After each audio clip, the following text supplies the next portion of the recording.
Hey loves, welcome back to my channel. Today guys, I'll be checking out this interesting video and it's titled LGBTQ student dismissed after debate goes horribly wrong. You guys, I'm excited for this. If you're yet to subscribe to this channel, please consider subscribing. Give this video a massive thumbs up, comment, share, and all that good stuff. And without much ado, let's see what this video is all about. Do you want to have a conversation, or you just want No, I really just would like you to just apologize and turn around and see that what you're doing is harmful. I'll just say my name is Mav. Say what? Mav. M-A-V. Yeah. Go ahead. Okay, so my question for you is, if God said that there is going to be male and female, and then there's some variety within that called intersex people, why do you guys insist on this binary definition of sex when clearly biology is not so binary? There are intersex people, and you'll say, oh, it's just 1% of people, etc., etc. And then also, let's extend that to same-sex relationships. So you have someone who's born heterosexual, bisexual, or homosexual. So why is there this thing where God would say, that's fine, but that's not fine? And he creates them knowingly like that. And then in the past, the church has said these people are mentally ill, they deserve to be, put in institutions, penalized, etc., etc. I mean, I could go on and on about that. But my question is, why do you say that if I'm going to be a Christian again, then I need to repent from being LGBTQI+, and then accept this narrow version of the gospel? That to me is like conversion therapy, and the UN and all these other major medical organizations in the US and around the world have called that torture. So for you to stand here and to defend that, that's pretty messed up. What is your response to that? Well, Mav, let me ask you a question. What is your standard of morality? This is a teachable moment for all inspiring apologists out there. Notice Frank didn't take the bait and get lured into a highly combative conversation. What Frank is doing is the don't answer strategy. Proverbs 26:4 says, answer not a fool according to his folly, lest you be like him yourself. Exactly. Frank didn't answer all of his questions right away because this kid wasn't looking for an honest discussion. So to answer a question in that scenario would be to give in to a dishonest conversation. He was looking for a fight. He was looking to make the Christian look bad. He was angry. But to be angry is a moral position, a position he must justify if there is no God. Question: what is your standard of morality? I'm a secular humanist. I think that everybody is innately good. What do you mean by good? Well, obviously murder is wrong. Why?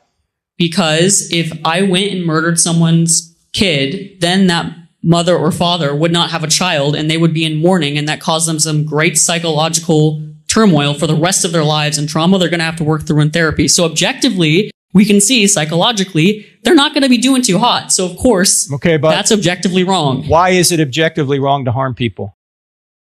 Because if we are going to come together as a society and cooperate as a human race, we need to have some sort of moral standard to bind us together, regardless if there's a God or not. But whose moral standard? I mean, Hitler had a pretty tight moral standard within Germany. Why was he wrong? Well, obviously he was wrong on many levels. I mean, the fact that he murdered millions of people. But by what standard? Why is it wrong to murder people? Well, I'm just going to say, within my own experience, if I witness the murder of someone, which I gratefully have not, I would be, obviously, there would be a sinking feeling inside of me, like, wow, I just witnessed the loss of someone's life. That's a terrible thing to see. Like if someone got ran over by a car and it was so quick and you just didn't see it coming, of course that would screw someone up for life. So to me, it's like, you don't have to attribute it to whether there's a God or not. Psychologically, the way that my brain is going to see that is like, wow, I just saw harm inflicted onto another human. Yes, you're describing how you know. Wow, you guys, what an interesting debate. And what are your thoughts on this? Do you agree with what this student is saying, or you think that his opinions does not have any basis? Leave your thoughts in the comment section down below and let's continue watching, you guys. Something's wrong. The yeah, question so that's is a psychological feeling yeah, and a physiological reaction. The question is, why is it wrong if there's no God? So wait, can you repeat that last thing? Yeah, you're explaining one of the ways you might know that something's wrong. The question is, why is it wrong if there's no God? Well, I just think that as a society, we wouldn't be able to just say like, oh, we should allow murder. We should allow this and stuff to happen because obviously slavery was wrong. We abolished that. Obviously. Okay. You're bringing up all sorts of moral wrongs. But what I'm saying is that was what we need to cooperate as a human race, regardless of whether there's a God or not, because evolution has incentivized cooperation. If I share my fruit with my person, they're going to survive. If I take care of the elderly person in my clan, they're going to survive. No. If I take care of the children in my village, they're going to survive. The human race will survive and reproduce, and therefore everyone else is benefited from it. Evolution is survival of the fittest. That's not true. There's a lot more to it than you're strawmanning evolution. You're just so wrong about this stuff. I'm sorry. Where am I wrong about evolution being the survival of the fittest? You probably read that guy who funded the Ark Encounter. Maybe you or whatever in Kentucky. You probably read his straw man version of evolution, and I really don't think that you really talk to biologists and you really know what's going on because there's a whole lot of the stuff that a lot of you guys will just straw man and not even take as like what it actually says. Hold on.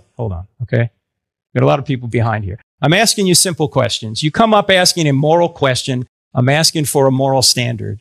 You haven't given me a moral standard. I've said objective morality. That is a moral standard.